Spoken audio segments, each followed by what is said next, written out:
İmam zamanın gəlişinə, hazırlığa haradan başlamalı? Hazırlıq başqalarından yox, özümüzdən başlayır.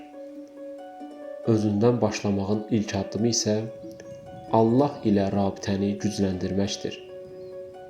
Allahı xatırlayıb həyatını ona uyğun yaşamaq, əməllərini Allahın nəzərində olduğun zikri və düşüncəsi ilə etmək, gördüyün işlərin niyyətini Allaha bağlamaq və hər dəfə bu bağlılığı biraz daha gücləndirməyə çalışmaq, əməllərini insanlara göstərmək və ya tarixi bir şəxsiyyət olmaq kimi düzgün olmayan niyyətlərdən təmizləməyə çalışmaq.